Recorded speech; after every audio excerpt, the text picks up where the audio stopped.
भारत सरकार और राजस्थान सरकार दोनों द्वारा जन कल्याण के लिए जितनी योजनाएं चलाई जा रही हैं, आम जन से और विशेष रूप से भारतीय जनता पार्टी के सभी कार्यकर्ताओं से और सभी सम्मानित जनप्रतिनिधियों से ये अपेक्षा है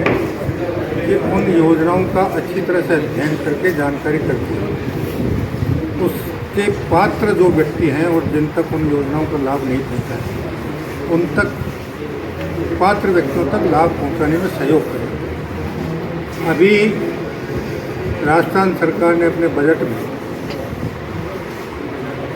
बैलों से खेती करने वाले किसान को 30,000 रुपये सालाना सहायता देने का निर्णय लिया है और बजट घोषणा की है। उसके अलावा राजस्थान सरकार ने राजस्थान के 5,000 गाँव में के जो बीपीएल परिवार हैं, उनको गरीबी रेखा से नीचे से निकाल कर आत्मनिर्भर बनाने के लिए 300 करोड़ रुपए का प्रावधान किया है। ये एक ऐसी योजना है जिसके माध्यम से राजस्थान से 500 गाँव गरीबी मुक्त किया जाएगा और आने वाले वर्षों में इसका दायरा बढ़ते बढ़ते राजस्थान का किसी भी गांव में कोई भी बीपीएल परिवार आपको नहीं मिलेगा। इसी प्रकार राजस्थान सरकार ने जो भारत सरकार की किसान सम्मान निधि है, उसमें जो घोषणा की थी 2,000 रुपये गत वर्ष बढ़ाए थे, 1,000 रुपये इस साल बढ़ा दिए, फिर अगले साल बढ़ेंगे और 6,000 की जगह आने वाले वर्ष में 12,000 रुपये प्रति वर्ष की राशि किसान सम्मान निधि के रूप में मिलेगी। इसके अलावा विशेष रूप से हमारे शेखावाटी संभाग के लिए जो 2 बड़ी परियोजनाएं हैं, जिसमें एक के माध्यम से पेयजल उपलब्ध होना है, जिसे कुंभाराम लिफ्ट पेयजल परियोजना के नाम से जाना जाता है। काम शुरू होने वाला था, लेकिन अभी केंद्रीय जल बोर्ड ने उसमें एक सुझाव शामिल कर दिया कि हर 2-3 साल में 1-1, 2-2 महीने के लिए कई बार नहरबंदी करनी पड़ती है। इसलिए अगर आप हनुमानगढ़ के पास नहर से सीधा कुंभाराम लिफ्ट परियोजना का पानी पाइपलाइन के जरिए लेंगे तो नहरबंदी के समय आपके क्षेत्र की पेयजल समस्या का क्या होगा। उनका सुझाव था कि हनुमानगढ़ में एक इतना बड़ा रिजर्वायर बने कि कुंभाराम लिफ्ट पेयजल परियोजना से जितनी जनसंख्या को लाभान्वित होना है, उनके लगभग 1 माह का पेयजल का पानी उस रिजर्वायर में स्टोर हो सके। हनुमानगढ़ के जिला कलेक्टर को राज्य सरकार ने निर्देशित कर दिया, जमीन चिन्हित की जा रही है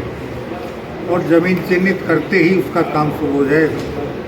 इसी प्रकार जो यमुना का पानी आ रहा है, अभी परसों आपने समाचार पत्रों के माध्यम से पढ़ा होगा, राजस्थान सरकार ने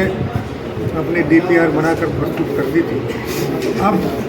हरियाणा सरकार और राजस्थान सरकार द्वारा संयुक्त डीपीआर बनाई जाएगी और उसके लिए भी समय निर्धारित कर दिया गया है और उम्मीद यही है कि 2025 समाप्त होते होते इन दोनों परियोजनाओं का माननीय प्रधानमंत्री द्वारा शिलान्यास होकर 2027 तक इन परियोजनाओं को पूर्ण करने का लक्ष्य निर्धारित किया और उसके बाद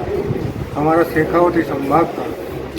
पेयजल समस्या का आने वाले 100 वर्षों के लिए समाधान होगा और उसके साथ साथ यहाँ की मरुधरा को सिंचाई के लिए भी यमुना का जल उपलब्ध होगा। सर, ये 1 इलेक्शन 1 नेशन को लेकर 1 इलेक्शन 1 नेशन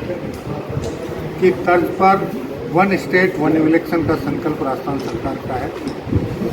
नगर निकायों की सीमावृद्धि के बाद अब वार्डों का पुनर्सीमांकन किया जा रहा है और ये काम